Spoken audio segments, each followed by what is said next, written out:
Dear students, coming illustration is a mixed concept based problem.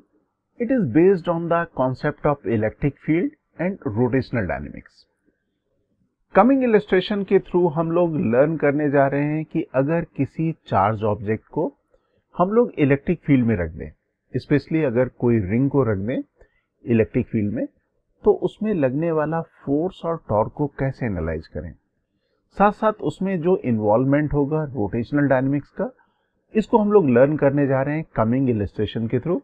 तो चलते हैं illustration part में। In this illustration it is given a ring of radius capital R. This is the ring having radius capital R. Mass is small m, is made of thin rigid insulating wire, has a very small gap of length small t, and small t is much smaller than capital R and carries charge Q which is uniformly distributed on it. आप diagram follow कर सकते हो। आप diagram में एक ring देख रहे हो। रिंग में एक छोटा सा कट है, यहाँ पे जो ये कट है इसकी लेंथ है स्मॉल टी, और ये जो स्मॉल टी है ये बहुत स्मॉल है in comparison to the radius of the ring. इस रिंग में चार्ज यूनिफॉर्मली डिस्ट्रीब्यूटेड है स्मॉल क्यू। अगर स्मॉल क्यू चार्ज यहाँ पे डिस्ट्रीब्यूटेड है तो we can find the linear charge density of the ring. क्योंकि ये गैप बहुत छोटा है तो हम लोग यहाँ पे चार्ज डेंसिटी को लिख सकते हैं Q डिवाइडेड बाई 2πr। क्योंकि R के कंपेरिजन में स्मॉल t बहुत कम है तो हम लोग यहाँ पे linear charge density of the ring को डिफाइन कर सकते हैं, लिख सकते हैं Q डिवाइडेड बाई 2πr। इसके बाद फिर कहा जा रहा है initially the ring is placed at rest in free space where a uniform electric field E parallel to the plane of the ring and directed parallel to the gap is switched on as shown in the figure. Diagram में follow कर सकते हो electric field हम लोगों ने switch on कर दी, और जो हमारा रिंग है विद कट ये प्लेस किया गया है ग्रेविटेशन फ्री स्पेस पे, और इलेक्ट्रिक फील्ड इसके प्लेन के पैरेलल हम लोगों ने स्विच ऑन कर दी। साथ साथ यहाँ पे ये भी कहा जा रहा है ये जो कट है जिसकी हम लोग लेंथ स्मॉल टी कह रहे हैं, जो इलेक्ट्रिक फील्ड स्विच ऑन की गई है इस लेंथ के पैरेलल है। अगर मैं यहाँ पे टेंजेंट ड्रॉ कर दूं तो उस टेंजेंट के पैरेलल है इलेक्ट्रिक फील्ड की direction. We need to find the maximum angular speed acquired by the ring during the subsequent motion. जब हम लोग यहाँ पे सपोज t=0 में इलेक्ट्रिक फील्ड को स्विच ऑन कर देते हैं, स्विच ऑन करने के बाद जो भी मोशन होगा रिंग का हमें यहाँ पे कंसीडर करना है और बतलाना है कि रिंग की मैक्सिमम एंगुलर वेलोसिटी कितनी होगी। तो मैं डायग्राम कॉपी कर लेता हूँ नेक्स्ट पेज में। ये है सिचुएशन, ये जो कट है ये बहुत स्मॉल है, जैसे क्वेश्चन में लिखा हुआ था small T is the length, और स्मॉल टी की जो वैल्यू है रेडियस के कंपेरिजन में बहुत कम थी। सबसे पहले हम लोग यहाँ पे कंसीडर कर लेते हैं कि अगर ये जो रिंग है इसमें कट नहीं होता, अगर ये कंप्लीट रिंग होता तो क्या होता। तो सपोज मैं इस कट को फिल कर देता हूं, ये मैंने फिल कर दिया। अब इसमें अगर मैं बहुत सारे एलिमेंट्स में इसको डिवाइड कर दूं तो each and every element will experience force in the direction of the electric field. यहाँ पे जितने भी एलिमेंट्स होंगे इलेक्ट्रिक फील्ड की डायरेक्शन में फोर्स एक्सपीरियंस करेंगे। अगर यहाँ पे फोर्स एक्सपीरियंस करेंगे एलिमेंट इलेक्ट्रिक फील्ड की डायरेक्शन में, तो हम लोग यहाँ पे कह सकते हैं कि ring will experience net force in the direction of the electric field. तो नेट फोर्स तो यहाँ पे एक्सपीरियंस करने लगा रिंग, दैट मीन्स अगर मैं सेंटर ऑफ मास को अगर कहूँ तो centre of mass electric field की डायरेक्शन में फोर्स एक्सपीरियंस करेगा, तो इसका मोशन ट्रांसलेशन होना यहाँ पे कंफर्म है। अब अगर हम लोग देखें कि यहाँ पे रोटेशन पॉसिबल है या नहीं, तो मैं यहाँ पे एक लाइन ड्रॉ कर देता हूँ डायमीटर के अलॉन्ग, और वो लाइन होगी इलेक्ट्रिक फील्ड के पैरेलल। ये मैंने लाइन ड्रॉ कर दी। अब इस लाइन के लेफ्ट साइड और राइट साइड में देखें, जितना फोर्स यहाँ पे लेफ्ट साइड में लग रहा है उतना फोर्स यहाँ पे राइट साइड में भी लगेगा। अब यहाँ पे सेंटर ऑफ मास के लेफ्ट साइड में अगर मैं फोर्सेस को देखूं तो ये फोर्सेस होंगे, इलेक्ट्रिक फोर्स होंगे, इस रिंग को क्लॉकवाइज सेंस में रोटेट करने की टेंडेंसी रखेंगे। सिमिलरली अगर सेंटर ऑफ मास के अगर आप राइट साइड में देखें तो जो इलेक्ट्रिक फोर्स है ये रिंग को काउंटर क्लॉकवाइज डायरेक्शन में रोटेट करने की टेंडेंसी में रखेंगे। दैट मीन्स यहाँ पे जो फोर्सेस हैं ये काउंटर क्लॉकवाइज सेंस में और यहाँ पे जो फोर्सेस हैं क्लॉकवाइज सेंस में। इलेक्ट्रिक फील्ड यूनिफॉर्म है, चार्ज डिस्ट्रीब्यूशन भी यूनिफॉर्म है, तो ये जो रोटेशन लगा रहे हैं ये चार्ज एलिमेंट, ये equal amount of the force apply करेंगे। दैट मीन्स जो मैग्नीट्यूड ऑफ द टॉर्क होगी about the centre of the ring for this part of the force and this part of the force should be equal and opposite. That means we can say no torque will be experienced by the ring. हमारा ring इस situation में कोई भी torque experience नहीं करेगा। अब हम लोग इसको जनरलाइज कर सकते हैं। अगर चार्ज का डिस्ट्रीब्यूशन सिमेट्रिकल है, उस सिचुएशन में कोई भी टॉर्क होने की पॉसिबिलिटी नहीं होगी, कोई रोटेशन होने की पॉसिबिलिटी नहीं होगी। तो यहां पे हम लोग कह सकते हैं कि our ring will translate in the direction of the external applied electric field. External applied electric field की डायरेक्शन में हमारा रिंग ट्रांसलेट करेगा, कंप्लीट रिंग जो है वो ट्रांसलेट करेगा। लेकिन हमारा रिंग कंप्लीट रिंग नहीं था, देयर वाज अ कट। तो अब हम लोग यहाँ पे कंसीडर करते हैं अपने एक्चुअल रिंग को विद कट। तो ये सिचुएशन हो गई एक्चुअल रिंग की विद कट। हम लोग अभी देख चुके थे कि चार्ज का डिस्ट्रीब्यूशन अगर सिमेट्रिकल है तो उस सिचुएशन में कोई टॉर्क नहीं लगता। तो अगर मैं यहां से कट के पैरेलल इलेक्ट्रिक फील्ड के परपेंडिकुलर लाइंस ड्रॉ कर दूं, तो इन लाइंस के अपर साइड में और लोअर साइड में चार्ज का डिस्ट्रीब्यूशन सिमेट्रिकल है। जितना चार्ज है यहां से यहां तक, उतना चार्ज है यहां से यहां तक। चार्ज की सिमेट्री है। That means centre of mass के अबाउट अगर मैं इन एलिमेंट्स की वजह से यहां से यहां तक का और यहां से फिर स्टार्ट होता है यहां तक का, अगर मैं इन एलिमेंट्स की वजह से जो फोर्स लगता है उनके टॉर्क की बात करूं तो हम लोग कह सकते हैं there will be no torque because of this part and this part. ये जो डॉटेड लाइन मैंने ड्रॉ करी हुई है, इन डॉटेड लाइन के अपर पार्ट और लोअर पार्ट की वजह से कोई भी नेट टॉर्क नहीं आएगा। That means no torque because of these parts. अब यहां पे जो इन पार्ट के अलावा जो चार्ज अपेयर हो रहा है वो आ रहा है इन डॉटेड लाइन के बीच वाला चार्ज, एक छोटा सा एलिमेंटल सेक्शन, ये रेड कलर से मैंने यहाँ पे मार्क कर दिया। इसकी जो थिकनेस होगी वो होगी टी। एलिमेंटल लेंथ है हमारे पास टी, छोटी सी लेंथ है। इसमें चार्ज की वैल्यू हम लोग एज्यूम कर लेते हैं डी क्यू, जिसको हम लोग कैलकुलेट कर पाएंगे। अब इस एलिमेंट की वजह से इलेक्ट्रिक फील्ड की डायरेक्शन में फोर्स आएगा। अगर फोर्स आएगा तो ये सेंटर ऑफ द मास के अबाउट ये रिंग को रोटेट कराएगा। इस फोर्स की मैग्नीट्यूड हो जाएगी D Q multiplied by E. तो अब हम लोग कह सकते हैं कि this element, this part of the ring will provide torque on the ring. जो हमारे पास जो कट रिंग है इसको ये टॉर्क प्रोवाइड करेगा और वो भी टॉर्क की डायरेक्शन होगी क्लॉकवाइज सेंस में। There will be torque, net torque due to because of this segment. इस सेगमेंट की वजह से यहाँ पे टॉर्क होगा। अब यहाँ पे एक इंपॉर्टेंट चीज और डिस्कस कर लेते हैं। हम लोग अगर यहाँ पे इसे कंप्लीट रिंग की तरह से ट्रीट कर रहे थे तो centre of mass of the ring और सेंटर ऑफ द रिंग यहाँ पे कोइंसाइड कर रहा था। लेकिन इस सिचुएशन में अगर हम लोग देखें तो यहाँ पे हमने कट लगा दिया, लेकिन ये कट की जो लेंथ है दैट इज वेरी स्मॉल। तो हम लोग यहाँ पे कंसीडर कर सकते हैं, अप्रोक्सीमेट कर सकते हैं कि एलिमेंट जो हम लोगों ने यहाँ पे रिमूव किया है ये बहुत स्मॉल है। तो यहाँ पे location of the centre of mass of the ring and location of the centre of the ring will coincide. तो यहाँ पे अगर ये कंप्लीट होता तो सेंटर यहाँ पे होता। अब हमने यहाँ पे कट कर दिया तो यहाँ पे सेंटर ऑफ मास और सेंटर यहाँ पे एज्यूम कर लेंगे, दोनों एक ही पोजीशन में रहेंगे।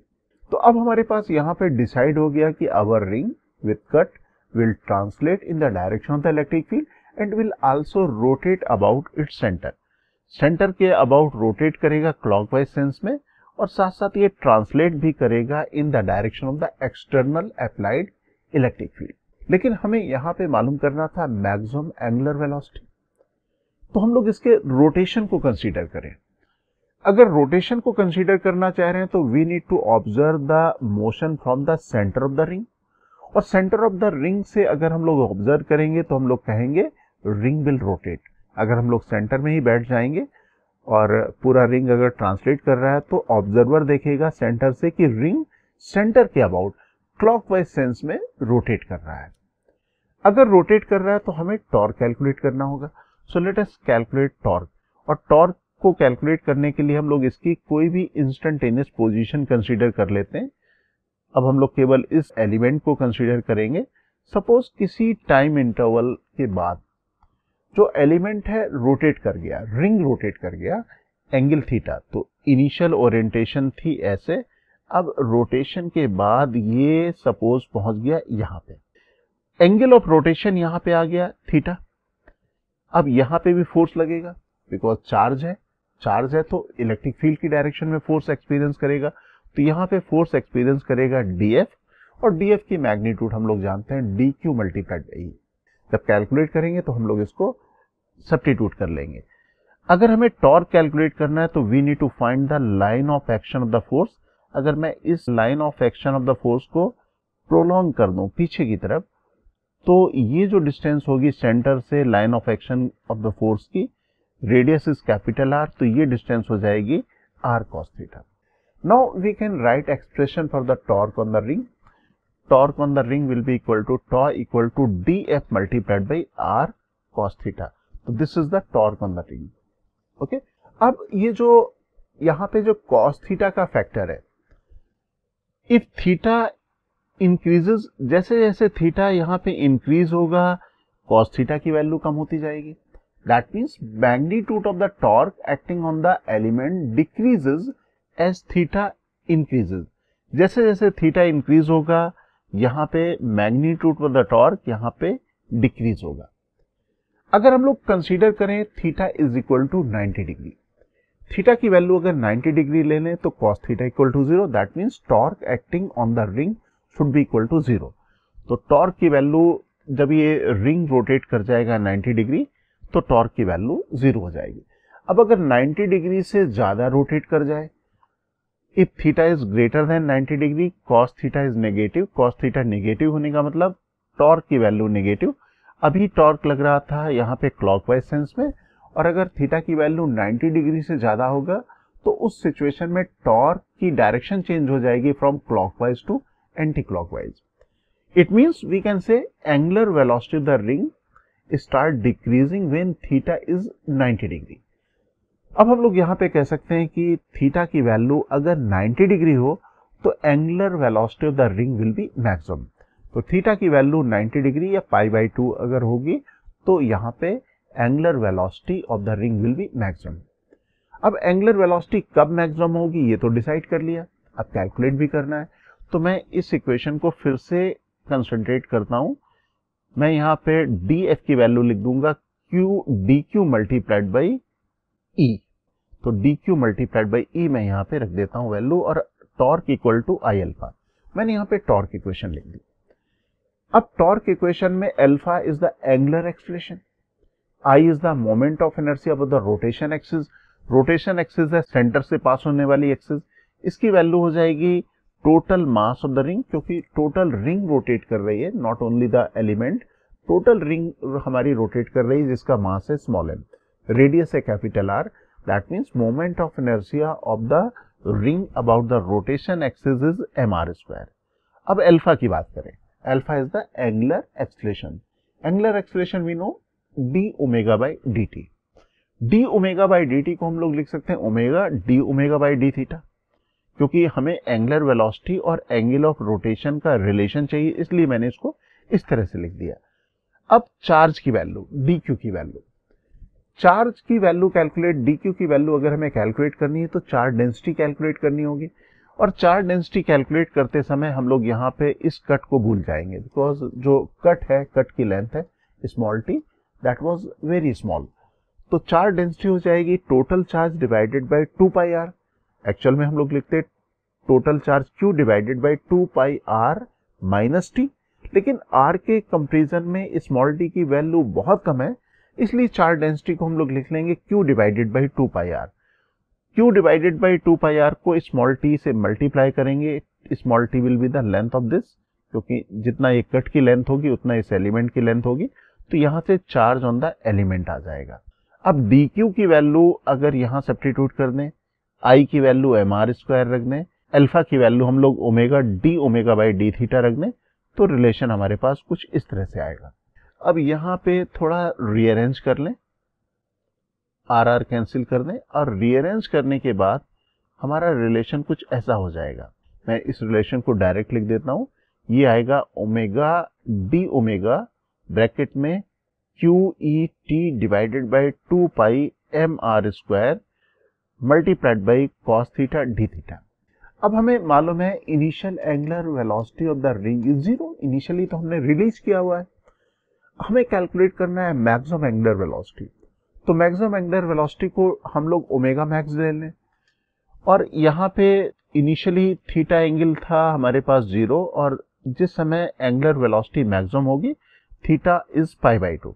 अब मैं यहाँ पे इंटीग्रेट कर देता हूँ दोनों साइड में, और प्रॉपर लिमिट जो डिस्कस की हुई है उनको मैं यहाँ पे सब्स्टिट्यूट कर देता हूँ, ये रिलेशन आ गया। अब मुझे इसे केवल इंटीग्रेट करना है, इसलिए मैं इसको कॉपी कर लेता हूँ नेक्स्ट पेज में। ये मेरे पास रिलेशन आया, integration of the left part ये हो जाएगा omega square divided by 2, limit है 0 टू ओमेगा मैक्स, और ये जो राइट हैंड साइड में है हमारे पास कॉस थीटा डी थीटा, इसका इंटीग्रेशन आ जाएगा साइन थीटा, लिमिट लगा देंगे 0 टू पाई बाई 2, ये मैंने लगा दिया। लेफ्ट हैंड साइड में आ जाएगा omega max square divided by 2, और यहाँ पे sine pi by 2 minus sine 0, मैं लिख देता हूँ sine pi by 2 minus sine 0। Sine pi by 2 की वैल्यू 1, साइन 0 इक्वल टू 1। अब इसको मैं 2 से 2 कैंसिल कर देता हूँ और रीअरेंज कर लेता हूँ। ये मेरे पास आया omega max square equal to q E t divided by pi m R square. Under root ले लेंगे तो हमारे पास मैक्सिमम वेलोसिटी आ जाएगी, omega max equal to under root q E t divided by pi m R square. This is the angular velocity of the ring, ये इसकी angular velocity होगी। इनफैक्ट बाद का सब्सिक्वेंट मोशन कैसा होगा, ट्रांसलेशन और रोटेशन, और आगे जाएगा, बाद में फिर से रोटेट करके आएगा, तो एंगुलर वेलोसिटी किसी और टाइम में मैक्सिमम होगी। ये जो एंगुलर वेलोसिटी हम लोगों ने कैलकुलेट की हुई है वो एंगुलर वेलोसिटी है जिस समय first time angular velocity maximum होती है। Dear aspirants, Cengage India has launched the new edition of our JEE Advanced Physics books. Please visit www.cengage.co.in to buy a copy. You can also buy the books from Amazon or Flipkart.